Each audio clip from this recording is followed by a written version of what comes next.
श्री गणेशाय नमः।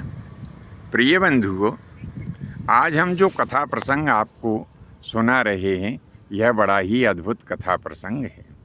इसके पूर्व हम आपसे निवेदन कर लें कि यदि आपने अभी तक हमारे चैनल को लाइक सब्सक्राइब नहीं किया हो तो तुरंत ही बेल आइकन दबाएं, चैनल की सदस्यता लें ताकि आपको ऐसे और दूसरे अन्य महत्वपूर्ण अपडेट प्राप्त होते रहें।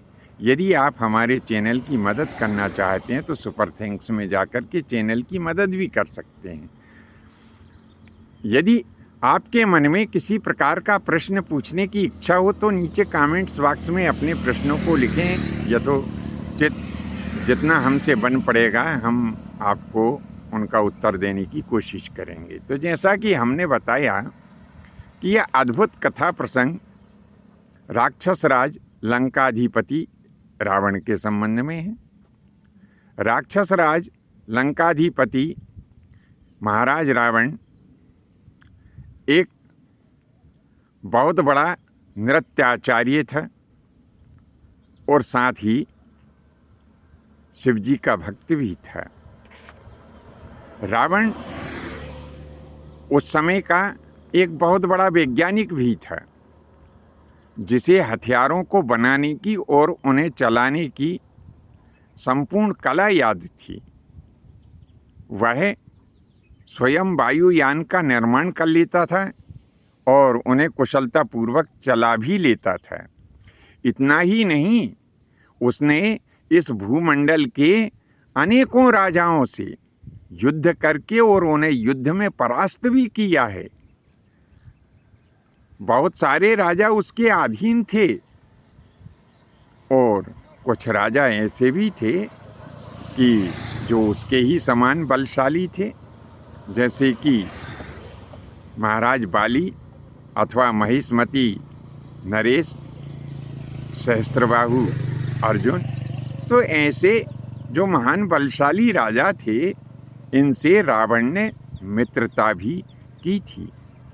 अब रावण ने एक बार स्वर्ग के ऊपर भी आक्रमण कर दिया था और सभी देवताओं को अपना दास बना लिया था। उसने देवताओं को दास बना करके और लंकापुरी में अलग अलग काम उन्हें सौंप दिए थे।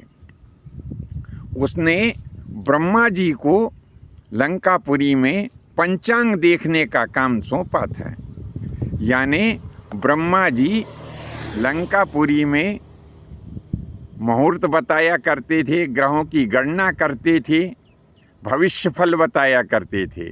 तो ये सारे काम ब्रह्मा जी लंकापुरी में किया करते थे। सूर्य नारायण जो जगत को प्रकाशित करते हैं वह भी रावण के अधीन था और सूर्य नारायण रावण के यहाँ दूत का कार्य करते थे, यानी सूचनाओं का आदान प्रदान, सूचनाओं को लाना और ले जाना, ये कार्य सूर्य नारायण के अधीन था।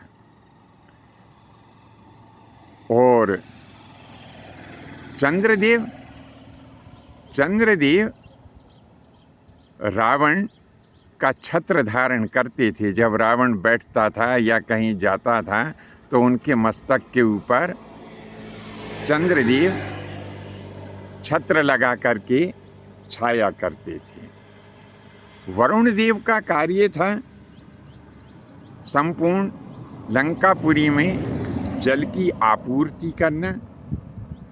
वायुदेव वहाँ पर झाड़ू लगाने का कार्य करते थे और रावण ने अग्निदेव को कपड़ों की साफ सफाई करने का काम सौंपा था। इंद्रदेव बगीचों की देखभाल करते थे, पेड़ पौधों में पानी देते थे और रावण के लिए फूल चुन चुन के लाया करते थे। ये कार्य इंद्रदेव के अधीन था। यमराज दरवाजे पर पहरा देते थे, यानी द्वारपाल थे। देवताओं की जो पत्नियां थी वह मंदोदरी की दासियां बन गई थी। मारतंड को हजामत बनाने का कार्य सौंपा गया था और मंगल, बुध, बृहस्पति, शुक्र, शनि, राहु और केतु, इन ग्रहों को सिंहासन की सीढ़ियाँ बनाया गया था। तो यानी इन ग्रहों की स्थापनाएं जो थी वो रावण के जो सिंहासन की सीढ़ियाँ थी उनमें की गई थी और अश्विनी कुमारों को लंकापुरी में वैद्य का कार्य दिया गया था। तो हालांकि एक सुखेन नाम के प्रसिद्ध वैद्य भी थे, लेकिन अश्विनी कुमारों से भी यह कार्य लिया जाता था। तो बंधुओं, इस प्रकार से यह रावण के जीवन से जुड़ा हुआ एक प्रसंग जो था वह हमने आपकी सेवा में प्रस्तुत किया। विषय वस्तु अच्छी लगी हो तो इसे इष्ट मित्रों में प्रस्तुत करें। देखिए, यह हमारे पूर्व ज्ञान और इतिहास से संबंधित है, इसीलिए आपसे आग्रह है कि जो शिक्षाप्रद हो, जो ज्ञान से संबंधित हो, जो इतिहास से संबंधित हो, ऐसे भाग मेरे ही नहीं किसी और दूसरे विद्वान के भी अगर आपको प्राप्त हों तो उन्हें दूसरों के पास में प्रेषित अवश्य ही कर देना चाहिए। ऐसी मेरी आप सभी से विनम्र प्रार्थना है। धन्यवाद। जय माता की, जय परशुराम।